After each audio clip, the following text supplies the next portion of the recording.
ठीक है। तो RSCIT जो कि हमारा राजस्थान गवर्नमेंट का एक कोर्स है, उसका एग्ज़ाम आने वाला है, और एग्ज़ाम आने के साथ ही साथ मैं आपको यहाँ पर रिवीजन के वीडियो बना करके अपलोड करने वाला हूँ, और इन वीडियोस को आपको अच्छे से देखना है और अच्छे से चीज़ें समझनी है। काफ़ी बच्चे जो होते हैं, जिन लोगों को इंस्टीट्यूट पर एडमिशन तो ले लेते हैं लेकिन वो नहीं जाते, तो उनके लिए ये वीडियो बहुत ही यूज़फुल होने वाला है। और जो बच्चे रेगुलर जाते हैं उनके लिए भी बहुत अच्छा सा रिवीजन हो जाएगा इसमें, और इस रिवीजन के साथ में अब मोर देन 90% आप अचीव कर लोगे। आप इन वीडियो को बार बार देखोगे तो आपको इन्हीं मेरे मैं जो बोल रहा हूँ, मैं जो समझा रहा हूँ, उसी में से आपको क्वेश्चन देखने को मिलेंगे।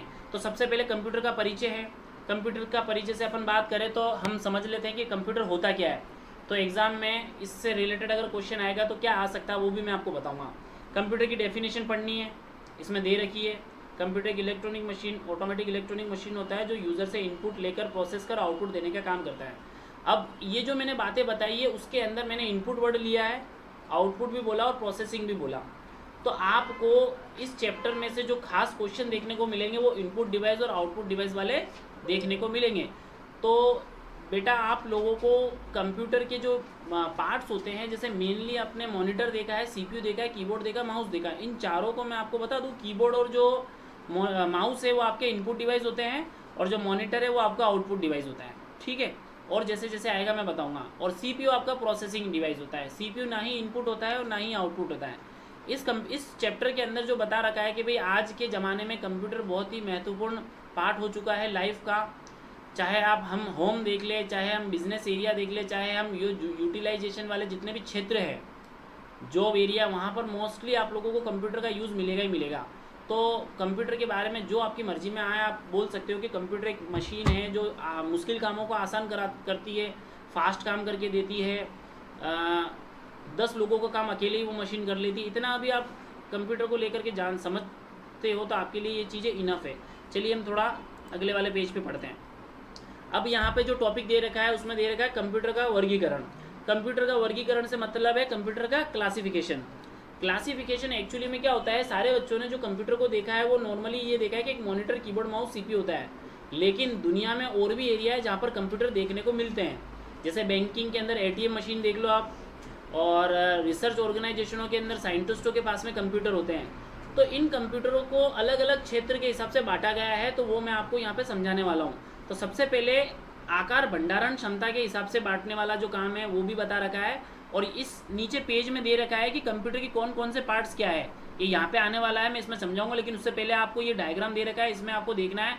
सभी जानते हैं ये मॉनिटर है, ये थोड़ा सा डायग्राम ओल्ड कंप्यूटर को लेके बताया गया है। तो नया तो आप लोग सीखोगे ही, लेकिन ओल्ड भी नज़र मार लो।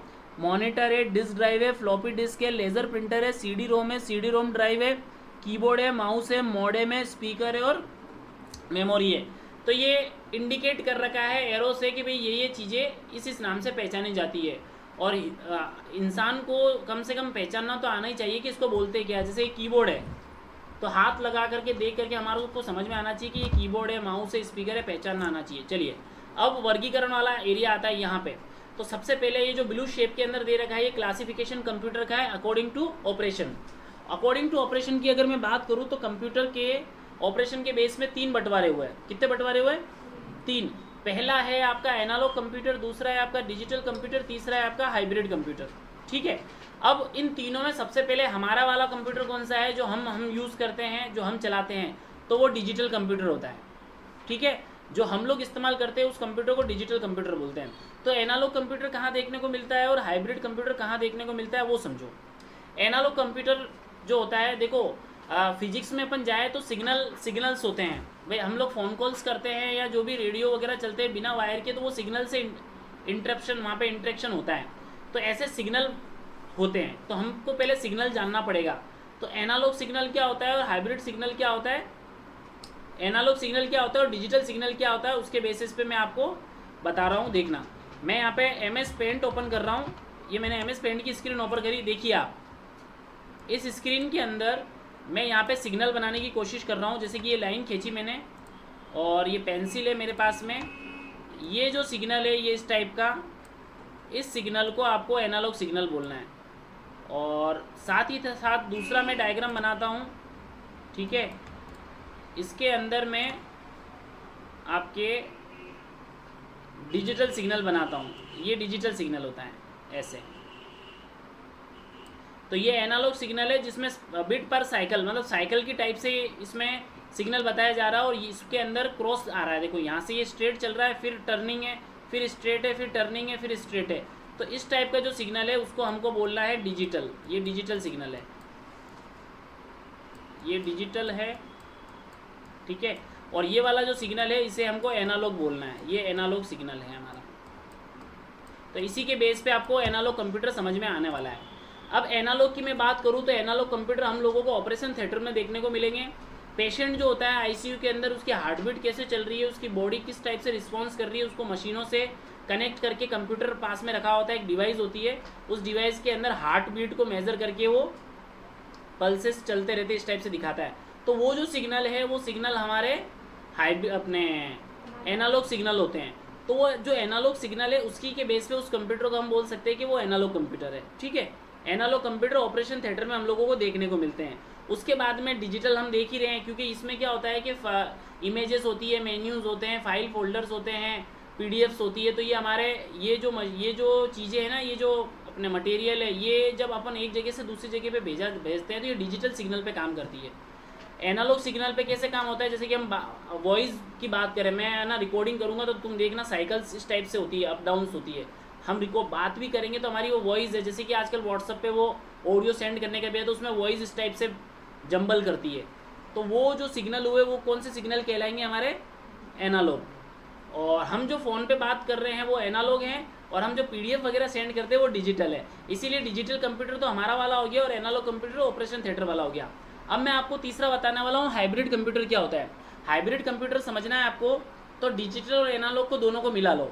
डिजिटल और एनालॉग को जब हम दोनों को मिलाएंगे तो आपका जो तीसरा कंप्यूटर बनकर के तैयार होगा वो कंप्यूटर आपका कौन सा कहलाएगा, हाइब्रिड कंप्यूटर। हाइब्रिड कंप्यूटर के अंदर मैंने आपको समझाया था दोनों टाइप का काम करता है। दोनों टाइप का काम करने में किस तरीके से हमें समझ में आएगा, तो देखो, अगर किसी को शुगर का बीमारी है, अगर किसी को ऑक्सीजन कम ज़्यादा है, तो हम लोग मेडिकल पे या क्लिनिक पर जाते हैं, वहाँ पे बोलते हैं कि भैया मेरा शुगर लेवल चेक कर लो। तो उनके पास में एक मशीन होती है, उस मशीन के अंदर आपके ब्लड का 1-2 पॉइंट्स उस मशीन में डाला जाता है, तो वो आपके खून को चेक करके नंबर के अंदर रिजल्ट दे देता है कि आपका शुगर इतना है। तो कहने का मतलब यहाँ पे ये है कि वो मशीन ब्लड को अपने हिसाब से फील कर रही है और हमारे को नंबर में समझा रही है। तो जो दोनों टाइप का काम करेगी वो हमारा हाइब्रिड कंप्यूटर कहलाता है। एक एग्जाम्पल ये हुआ, दूसरा एग्जाम्पल ऑक्सीमीटर। अगर आप लोगों का ऑक्सीजन लेवल कम है, ज़्यादा है, उसको चेक करना है तो उंगली के अंदर ऑक्सीमीटर लगाया जाता है और वो पॉइंट्स उसके बढ़ते हैं और 80, 90, 95 ऐसे आ जाता है। अगर 90 से ऊपर हमारा ऑक्सीमीटर आ रहा है, वहाँ पे वैल्यू आ रही है, तो डॉक्टर बोलता है कि आपका ऑक्सीजन ठीक है। अगर कम है तो बोलते हैं कि ऑक्सीजन सिलेंडर की आपको रिक्वायरमेंट है, आपको ऑक्सीजन चढ़ाना पड़ेगा। तो वो मशीन कैसी थी, हमारी बॉडी के ऑक्सीजन को फील कर लिया उसने और हमको नंबर में समझाया। यानी कि दोनों टाइप का काम कर रही है, बॉडी को अपने आप से फील कर रही है और हमारे को अपने हिसाब से समझा रही है। हम नंबर में समझते हैं, हमको हाथ लगाने से बॉडी का पता नहीं चलता है, तो मशीन मेजर करती है बॉडी के टेम्परेचर को, फिर हमको नंबर में समझाती है। ऐसे एसी होता है, एसी के अंदर भी यही है। अभी हम जिस क्लाइमेट में बैठे हमें नहीं पता चल रहा है कि तापमान कितना है, लेकिन अगर हमने एसी चला रखा है और 16-17 पे एसी चल रहा है तो हम बोल सकते हैं कि 16-17 तो अच्छा ठंडक पे चल रही है एसी, तो उसके हिसाब से हम बोल सकते हैं कि भाई ठंडक में चल रही है और हमारे को क्लाइमेट जम रहा है। तो 16-17 जो नंबर थे हम उसके हिसाब से समझते हैं। हमें क्लाइमेट फील नहीं होता, हम क्लाइमेट को टच करके भी ऐसा महसूस नहीं कर सकते। तो ये जो कंप्यूटर मैंने बताया ये हाइब्रिड है। हाइब्रिड दोनों टाइप का काम करता है, डिजिटल सिर्फ डिजिटल का करता है, एनालॉग सिर्फ एनालॉग का करता है। तो जिन बच्चों को ये मेरी बातें समझ में आएगी, क्वेश्चन बनेगा कि ये चीज़ें हैं, कौन सा कंप्यूटर है बताओ, ऑप्शन होंगे, वहाँ पे आप अपने सूझबूझ से आंसर लिख देना। ये मेरा टॉपिक होता है ख़त्म। नेक्स्ट मैं टॉपिक पे आता हूँ क्लासिफिकेशन ऑफ कंप्यूटर वाले में, जिसके अंदर साइज़ के हिसाब से है। साइज़ के हिसाब से जो क्लासिफिकेशन है वो आप सुनिए। तो साइज़ के हिसाब से आपको 4 बता रखे हैं, micro computer, mini computer, mainframe computer और सुपर कंप्यूटर। माइक्रो कंप्यूटर कौन सा होता है, जो हम इस्तेमाल करते हैं, लैपटॉप है, डेस्कटॉप है, मैं जिसमें ये वीडियो बना रहा हूँ, या आप लोग जिसमें प्रैक्टिकल करते हो, हम जो घर में यूज़ करते हैं, हम बैंकिंग में जो भी देखते हैं, बैंकिंग का मतलब बैंक वगैरह में जाते हैं तो वहाँ पे वो जो यूज़ कर रहे होते हैं, स्कूल कॉलेज में हमारे पास में जो कंप्यूटर होता है, ये सारे कंप्यूटर माइक्रो कंप्यूटर होते हैं। माइक्रो का मतलब होता है सूक्ष्म। सूक्ष्म के कारण क्यों बोला जा रहा है उसका भी रीज़न बताऊंगा, लेकिन एक बार आप देख के समझ लो। जो आपका लैपटॉप है, टैबलेट है, मोबाइल फ़ोन है, सारे के सारे किस में बोलना है हमारे को, माइक्रो में। ये माइक्रो कंप्यूटर की श्रेणी में आते हैं। इनको माइक्रो कंप्यूटर क्यों बोला जाता है? क्योंकि इसका जो प्रोसेसर होता है वो माइक्रो प्रोसेसर होता है, इसलिए उसको म्यूपी भी बोलते हैं। म्यूपी माइक्रो प्रोसेसर, छोटी सी चिप होती है जिससे ही आपका मोबाइल, कंप्यूटर, लैपटॉप और टैबलेट चलता है। ये आपका माइक्रो कंप्यूटर। फिर आया मिनी कंप्यूटर। मिनी कंप्यूटर की बात करें तो जो सर्वर वाले कंप्यूटर होते हैं, जो एक कंप्यूटर से मल्टी कंप्यूटर चल सकते हैं, जिसमें क्लाइंट कंप्यूटर 9-10 होते हैं और एक आपका सर्वर कंप्यूटर होता है जो कंपटीशन एग्जाम वगैरह में होता है, जिसमें सारे कंप्यूटर में जो एक्टिविटी होती है उसमें सर्वर वाले कंप्यूटर को सारी बातें पता होती है। और इसी के अलावा आप देखो साइबर कैफ़े में भी आप लोगों को देखने को मिलेगा, तो वो जो कंप्यूटर होगा आपका वो मिनी कंप्यूटर होगा। उसके बाद में आता है main frame computer. ATM machine जो होती है, वोटिंग मशीन जो होती है और एटीएम मशीन जो होती है आदमी के बराबर मेन फ्रेम। ध्यान रखना मेन वर्ड आ रहा है, जो आदमी के साइज का कंप्यूटर होगा वो हमारे को ध्यान रखना है मेन फ्रेम। एग्जाम में क्वेश्चन आएगा, आप लोगों को सूझबूझ लगानी है कि आदमी के साइज का आ रहा है यानी कि मेन फ्रेम में इसको हमको डालना है, तो मेन फ्रेम ये होता है। फिर होता है सुपर कंप्यूटर। सुपर कंप्यूटर की मैं बात करूँ तो साइंटिस्ट जो इस्तेमाल करते हैं, जिसमें मौसम संबंधित बातें, प्राकृतिक आपदा से संबंधित बातें आप लोगों को बताई जाती है, वो सुपर कंप्यूटर होता है।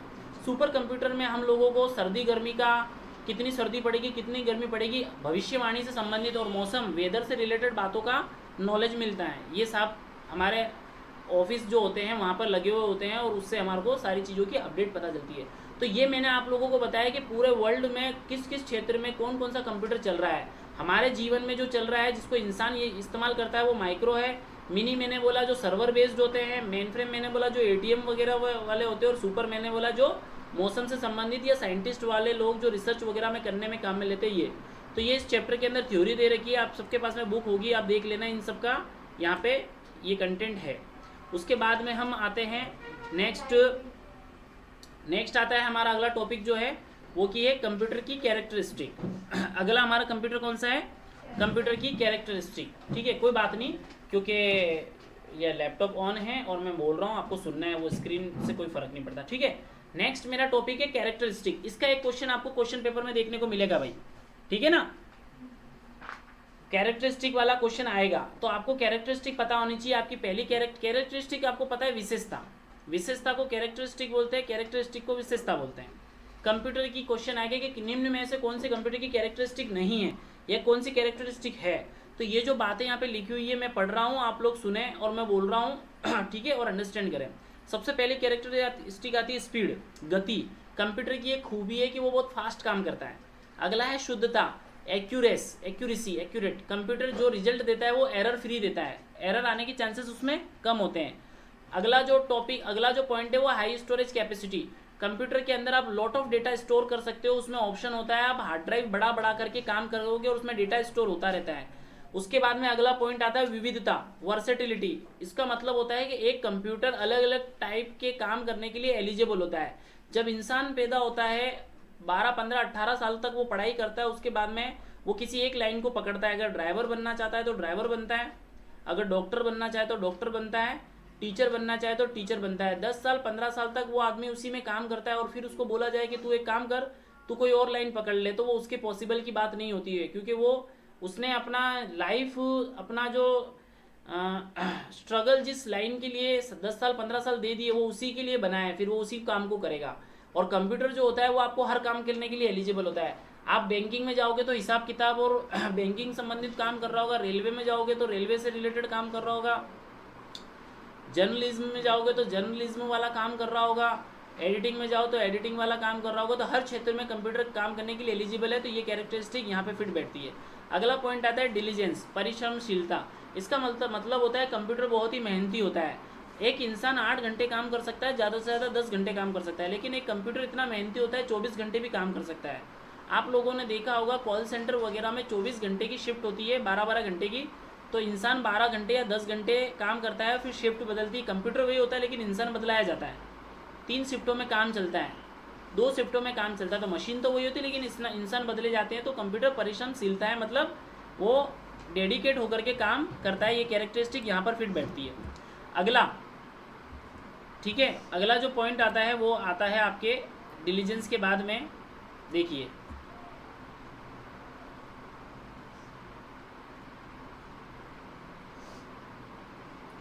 आपको वीडियो को और मैं जो समझा रहा हूँ उसको अच्छे से देखना है, आप लोगों को कोई डाउट होता है तो मेरे इस वीडियो के नीचे नंबर चल रहे हैं, आप कॉल करके डाउट क्लास का भी मैं एक वीडियो बना सकता हूँ, तो वो आप अच्छे से मेरे साथ डिस्कस कर सकते हैं। और 8-10 दिन का रिवीजन अगर हम कर लेंगे तो आप लोगों के अच्छे से परसेंटेज बन जाएंगे और आप लोगों के लिए बहुत ही हेल्पफुल साबित होता है ये मेरे वीडियो जो मैं बना रहा हूँ। जो बच्चे अवेलेबल है, जो समझ रहे हैं, उनके लिए भी ये काम की चीज़ें। हम लोगों ने पहले बहुत स्लो पढ़ा था, अब अपन थोड़ा सा अच्छे से इसको 1 बाय 1 पढ़ रहे हैं। आपको डाउट लगता है आप पूछ सकते हो, ठीक है।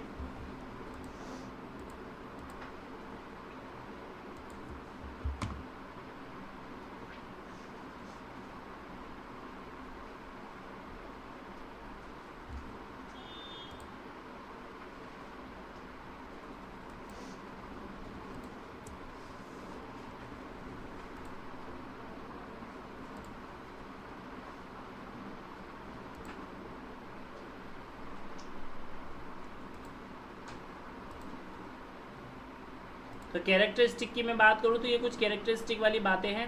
साथ ही साथ इसमें मैं आपको बताऊं तो एक और बात आती है, नो टायर्डनेस, मतलब कंप्यूटर कभी थकता नहीं है। और कंप्यूटर की कुछ लिमिटेशंस भी आती है, वो भी आप सुन लो। लिमिटेशन का मतलब ये होता है कि कंप्यूटर की लिमिट क्या है। तो एक मैं बात बताऊँ, कंप्यूटर के पास में बुद्धि नहीं होती है, कंप्यूटर के पास में IQ लेवल नहीं होता है। तो ये उसके लिमिटेशंस बातें हैं, उसके डिसएडवांटेज वाली बातें, तो आपको ये भी ध्यान देनी है। कई बार क्वेश्चन आ जाता है घुमा करके, उसमें आप लोग नहीं डिसाइड कर पाए, बुद्धि का अभाव, मतलब बुद्धि की कमी होती है उसमें। तो ये उसकी कैरेक्टरिस्टिक नहीं है, ये उसका डिसएडवांटेज है। IQ भी उसमें नहीं होता है, वो डिसीजन नहीं ले सकता, वो ह्यूमन के डिसीजन से चलता है। तो ये कुछ बातें थी आपके इस कैरेक्टरिस्टिक को लेकर के। अगला पॉइंट आता है हमारे पास में सॉफ्टवेयर वाला, ठीक है। अगला जो पॉइंट आता है वो कौन सा है? हाँ, हार्डवेयर एंड सॉफ्टवेयर। तो अब आपको ये समझना है, क्योंकि कंप्यूटर जो होता है जब हम सीखते हैं तो उसमें हार्डवेयर वाला भी फंक्शन होता है और सॉफ्टवेयर वाला भी फंक्शन होता है। तो इन दोनों की परिभाषा सुनो। कंप्यूटर के जितने भी इलेक्ट्रॉनिकल और मैकेनिकल पार्ट्स होते हैं, जिन्हें हम टच कर सकते हैं, जिन्हें हम छू सकते हैं, उन्हें हम हार्डवेयर बोलते हैं।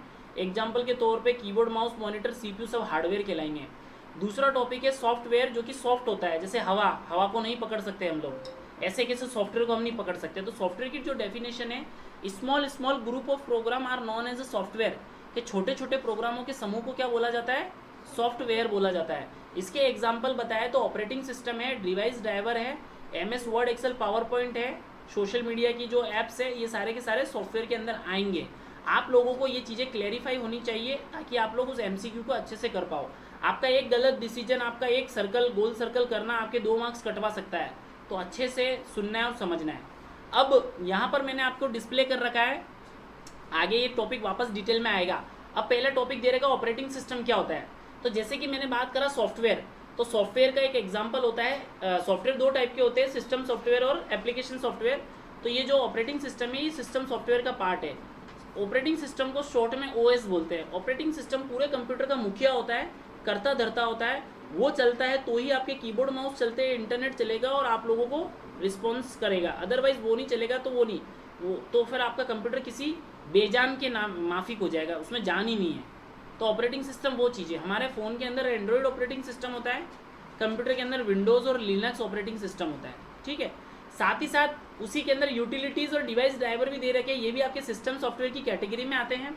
यूटिलिटीज़ क्या होते हैं एक बार आप सुन लें। जितने भी एंटीवायरस जो होते हैं, एंटीवायरस का मतलब है कंप्यूटर अपना सेल्फ प्रोटेक्ट करने के लिए कुछ प्रोग्राम की डिमांड करता है, जिसे हम विंडो डिफेंडर कहें या एंटीवायरस कहें। एंटीवायरस मार्केट में अलग से सॉफ्टवेयर आता है, उसको परचेस करना पड़ता है अपन को, 500-1000 के समथिंग आता है। उसको आपको इंस्टॉल करेंगे, इंस्टॉल करने के बाद में वो आपके कंप्यूटर का प्रोटेक्शन करता है। मतलब अगर हम पेन ड्राइव लगाएंगे या इंटरनेट चलाएंगे तो वायरस उसके अंदर नहीं आते हैं। तो ये यूटिलिटीज़ वाली जो बातें हैं ये समझनी है आपको। ऐसी और भी चीज़ें होती है, जैसे कि रैम क्लीनर है, रैम फास्ट बूस्टर है, बहुत सारे ऐसी चीज़ें आती है, सारे यूटिलिटीज़ है। मतलब कंप्यूटर की उपयोगिता, यूटिलिटी का मतलब होता है उपयोगिता। कंप्यूटर की उपयोगिता या उसके काम करने के तरीके को इम्प्रूवमेंट करते हैं, ठीक है ना, ताकि कंप्यूटर अच्छे से चले, ठीक है। जैसे कि हम लोग अभी गर्मी में हम घूम रहे हैं, तो अगर टी-शर्ट या इस टाइप से पहन के घूमेंगे तो हमारी स्क्रीन काली होगी या फिर जलने की है। तो कई लोग सन प्रोटेक्ट वाले कपड़े पहन करके जाते हैं ताकि उनको कैप लगाते हैं। तो हमारा प्रोटेक्शन, सन से प्रोटेक्शन करने के लिए जो हम पहन रहे हैं वो हमारी बॉडी का प्रोटेक्शन के लिए हो रहा है। वैसे ही कंप्यूटर की प्रोटेक्शन के लिए जो चीज़ें होती है वो यूटिलिटीज़ के अंदर आते हैं, ठीक है। उसके बाद में आता है डिवाइस ड्राइवर, इसको भी आप अच्छे से समझे। अब क्या होता है, कंप्यूटर के साथ में लोग प्रिंटर कनेक्ट करके रखते हैं, स्कैनर कनेक्ट करके रखते हैं। तो ये जो प्रिंटर होते हैं, ये स्कैनर होते हैं, डायरेक्ट नहीं चलते। इनको चलाने के लिए जिस सॉफ्टवेयर की रिक्वायरमेंट होती है वो डिवाइस ड्राइवर होते हैं। तो ये भी आपके सिस्टम सॉफ्टवेयर का पार्ट होते हैं। चले हम आगे बढ़ते हैं। उसके बाद में आता है सॉफ्टवेयर का दूसरा टाइप, एप्लीकेशन सॉफ्टवेयर।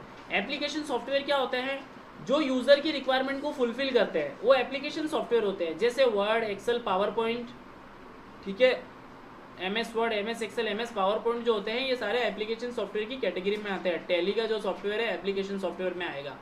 बैंकिंग संबंधित से जितने भी सॉफ्टवेयर वगैरह होते हैं, मतलब एंड्रॉयड और विंडोज़ और ये जो सिस्टम सॉफ्टवेयर के बचने के बाद में जितने भी आपके दूसरे ऐप्स जितने भी होते हैं ना हमारे फ़ोन में, मोबाइल में, कंप्यूटर में, जितने भी जो ऐप्स होते हैं, अदर ऐप्स जो होते हैं, उन्हें हमको एप्लीकेशन सॉफ्टवेयर बोलना है। ऐप्स से बना है एप्लीकेशन, तो एप्लीकेशन सॉफ्टवेयर है ये, ठीक है। अब एप्लीकेशन सॉफ्टवेयर के इतना इनफ है काफ़ी। उसके बाद में आपको दे रखा है यहाँ पे बिजनेस शिक्षा, मतलब कंप्यूटर का क्षेत्र, कंप्यूटर किस किस क्षेत्र में काम आते हैं। तो व्यापार में आते हैं, शिक्षा में आते हैं, मेडिकल साइंस में आते हैं, बैंकिंग में आते हैं। इन सारे क्षेत्र में जो सॉफ्टवेयर यूज़ होते हैं वो भी हम एप्लीकेशन सॉफ्टवेयर की कैटेगरी में ही रखेंगे। कुछ वेब ब्राउज़र भी आते हैं एप्लीकेशन के अंदर, जैसे इंटरनेट एक्सप्लोरर है, मोजिला है, गूगल क्रोम है, और कुछ स्पेशल एप्लीकेशन आ जाती है जो कि वो भी के सारे किस में आते हैं, आपके एप्लीकेशन सॉफ्टवेयर में ही आते हैं। फिर हार्डवेयर का टॉपिक है। हार्डवेयर के टॉपिक को मैंने जैसे जैसे बताया, हार्डवेयर फर्दर दो टाइप के होते हैं, इनपुट डिवाइस और आउटपुट डिवाइस। इसमें थोड़ा सा मैं डिटेल्स में बता देता हूँ कि जो की मतलब वे डिवाइस जो कंप्यूटर के अंदर इन करने का काम करते हैं, इनपुट अंदर पुट करना है, जो अंदर पुट करने का काम करते हैं वो इनपुट होते हैं। मैं उंगलियों पे कुछ इनपुट डिवाइस के नाम बताता हूँ, आपका कीबोर्ड, आपका mouse, joystick, scanner, light pen, ठीक है, या बारकोड रीडर, या OMR, ये ऑप्टिकल मार्क रीडर होता है, ये सब इनपुट कहलाते हैं। फिर आता है आउटपुट, मॉनिटर होता है, प्रोजेक्टर होता है, प्लॉटर होता है, स्पीकर होता है, ईयरफोन्स होते हैं, हेडफोन्स होते हैं, ये सारे के सारे हमारे आउटपुट में आते हैं। तो ऐसे इनपुट और आउटपुट को आपको सेग्रीगेट करना आना चाहिए। ये सारे के सारे आपके इनपुट और आउटपुट डिवाइस की अलग अलग कैटेगरी। इसका 1 या 2 क्वेश्चन आपको क्वेश्चन पेपर में देखने को मिलेगा, या तो मिलान करने वाला देगा आपको या सीधा पूछेगा। तो उसमें नहीं पूछेगा, निम्न में से कौन सा नहीं है, तो हमको ध्यान देना पड़ेगा, वो थोड़ा सा घुमा देता है। हम सोचते हैं है या नहीं है, क्वेश्चन की भाषा कुछ बोल रही है और ऑप्शन कुछ बोल रहे हैं। तो आपको बहुत ही एक क्वेश्चन को 2 बार पढ़ करके करोगे तो काम हो जाएगा। उसके बाद में प्रोसेसिंग डिवाइस है आपके सामने। प्रोसेसिंग डिवाइस के अंदर हमारा वही CPU आता है। CPU की full form central processing unit होती है, और CPU के अंदर फर्दर डिटेल्स में आपको उसको समझाऊंगा। ALU होता है अर्थमेटिक लॉजिक यूनिट, CU होता है कंट्रोल यूनिट, और MU होता है मेमोरी यूनिट। इन सबके अपने अपने हिसाब से अलग अलग काम होते हैं और इस पर भी क्वेश्चन बनता है, तो ये भी आप लोगों को ध्यान देना है।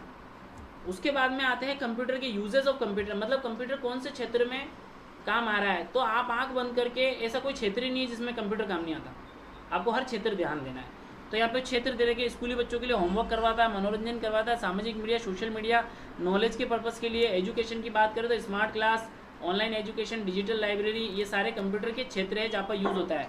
रिसर्च प्रोजेक्ट वगैरह में भी होता है। व्यवसाय में कंप्यूटर संचार, कम्युनिकेट करने के काम में आता है, मार्केटिंग वगैरह करने के काम में आता है, बिक्री, सेल्स एंड मार्केटिंग वगैरह में भी आपका कंप्यूटर यूज़ आता है। उसके अलावा आर्टिफिशियल एफिलेट मार्केटिंग है, डिस्प्ले एडवर्टाइजिंग है, ईमेल मार्केटिंग है, सर्च मार्केटिंग है, सोशल मीडिया है, सोशल नेटवर्किंग है, गेम एडवर्टाइजिंग है, वीडियो एडवर्टाइजिंग है। अब ये बातें हम लोग रोज़ इस्तेमाल नहीं करते, तो हो सकता है आप लोगों को पता नहीं चले, लेकिन आप उसको देख करके दिमाग में ले लेवे कि ये भी वो क्षेत्र है जहाँ पे कंप्यूटर का यूज होता है। उसके बाद में आपके आता है मानव संसाधन, ह्यूमन रिसोर्सेज के अंदर आपके काम आता है आपका कंप्यूटर, और एजुकेशन ट्रेनिंग में बता चुका हूँ। ये कुछ MCQ क्वेश्चन है आपके बुक के पीछे जो कि बहुत ही ईजी है।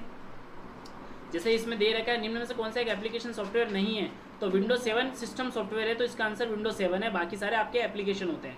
फिर इसमें दे रखा है निम्न में कौन सा कंप्यूटर हार्डवेयर को चलाता है और सॉफ्टवेयर को चलाने के लिए एक मंच प्रदान करता है। तो मैंने बोला था जो मेन कंपोनेंट, मेन मुखिया होता है वो आपका ऑपरेटिंग सिस्टम होता है, ठीक है।